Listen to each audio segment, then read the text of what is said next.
Did Trump's election lead to women boycotting Ivanka Trump's clothing line? Now, she has a clothing line that's worth up to $100 million. And it turns out that now there are several women who used to purchase her brand or shop at retailers that sell her brand that now believe that it makes sense to boycott her for not condemning her father after he was caught on tape saying degrading things about women and advocating for sexual assault. Now, the person who started this boycott is a woman by the name of Shannon Coulter. She's a CEO of a marketing agency. And after the Billy Bush tape came out, she basically said, no, I'm done with Ivanka Trump. I understand that she's not the one who made these comments, but the fact that she continues to campaign for her father shows me that she doesn't understand how serious this situation is. Here's what she said. I think women took particular offense, as I did, to the fact that Ivanka tries to make feminism a part of her brand, but is standing by a guy who is an alleged serial sexual assaulter of women. The disconnect was too big, and they were ready to speak up about it and flex their consumer power about it. Now, one woman by the name of Lindsay says, my first thought when she went to a TJ Maxx and saw an Ivanka Trump piece of clothing said, grab them by the pussy. We can do anything we want. Don't even ask. Now, she was the victim of sexual assault. And when she saw that brand, she felt triggered by it. And she's like, you know what? I used to spend a lot of money at TJ Maxx. I'm not shopping here anymore as long as the retailer keeps carrying this brand. Yeah. So everybody's different. So I've been super lucky. I've led a life where nothing overly traumatic happened to me, so I don't get quote unquote triggered, I guess, right? But one of the women was explaining how when she was sexually assaulted, the guy had kept her in a apartment and wouldn't let her go. She was like basically locked up in a room. Yeah. And she felt this terror, right? So I've never felt that terror. I don't have that trauma. So Can I actually read you her quote? Yeah, Because I think it was pretty powerful. She says, it's a visceral response when I see the name Ivanka nestled inside a shoe. The man who assaulted me used almost exactly the method Donald Trump described in his conversation with Billy Bush. And then she goes on to say what you mentioned, she was locked in a room and she felt like she couldn't escape. And so, yeah, that kind of stuff does trigger people. Sexual assault, rape, those are obviously very traumatic things. And so I get it. Ivanka Trump wasn't the person who said those things. But if you come out and support your father and campaign for him aggressively after that kind of evidence is out, well, people are not going to want to support your brand. But I think what's shocking about all of this is the boycott hasn't seemed to have much of an impact. And we'll get to those numbers in just a second. I'm not at all shocked by that. But look, I don't even know that it's super fair to put it on her. She is supporting him. He is a monster. But it's her dad. I feel like there's a bit of an exception for family. No, I get that, right? So no one is going to come out and be like, my dad sucks, F my dad. No one's going to say that. But stop campaigning for him. Just stop. Because you go around talking about like, oh, I care about women so much. And I care about like maternity leave. No, you don't. You don't.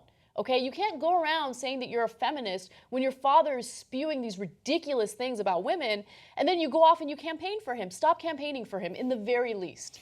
Yeah, I don't think she can stop campaigning for him, but point really well taken, because it becomes more unbearable when she pretends that he has a position that's pro-women when he doesn't hold those positions. That's a lie.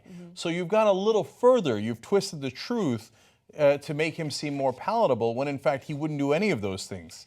So, I mean, the speech she gave at the RNC could have been given at the DNC. The only problem with it was that it wasn't true. So I don't understand all that. But so I might think, hey, maybe you give her a pass because that's her dad. But they don't think that, and they have every right in the world to not think that. And if you think, oh, it's no big deal for you, it's like kind of going to a soldier who has PTSD and he gets triggered by a loud sound or something. Oh, would you get triggered? Yeah, an IED exploded under him once, and that set him off, right? If you were trapped in a room as a man was sexually assaulting you, yeah, some things could actually have you remember that time, and that could be pretty traumatic. So, but I suspect that that's not a huge group of people, to be honest. That's why I'm not surprised that her sales haven't gone down. And one marketer in here is largely right. They're like, look, all anybody cares about is name recognition. It doesn't matter if it's good or bad. And so the more that her name has been mentioned, actually her sales have gone up.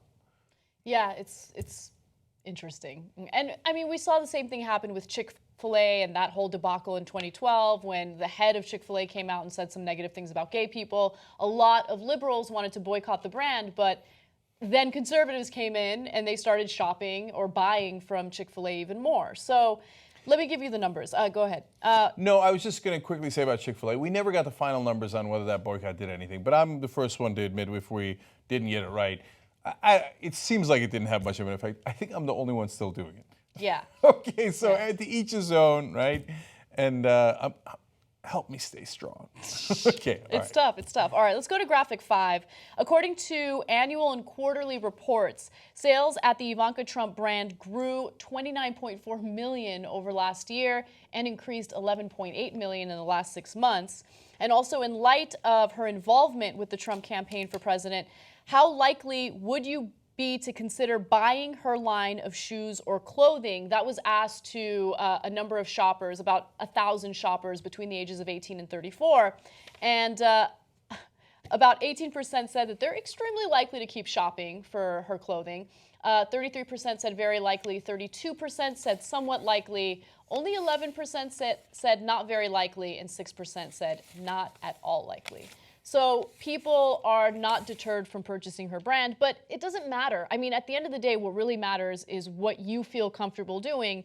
And if you don't feel comfortable purchasing her clothing, don't purchase her clothing, even if it doesn't have an impact on her business. And so the brand Ivanka might be okay, but we know now for a fact that the brand Trump is seriously damaged. And we know that not because of our opinion, but because of how the Trump family is reacting.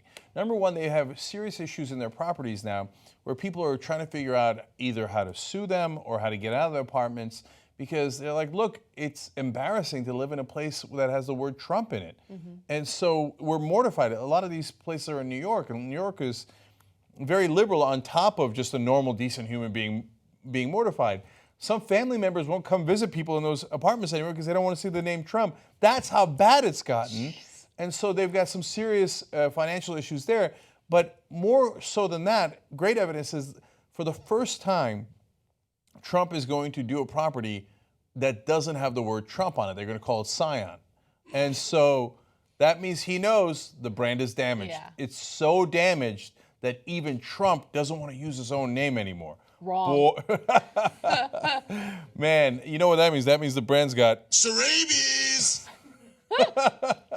No, they're in a world of hurt overall with the Trump brand, and that is great news. There's so much you get with Young Turks membership. You get the full 2-hour show, The Young Turks, every single day. It's commercial free. You get Aggressive Progressives. You get all the other network shows that we put together. What else? Post games, right? And other things, and hugs and kisses and rainbows. You know what? Somebody go get a 6-pack. And let's all enjoy membership together. tytnetwork.com/join.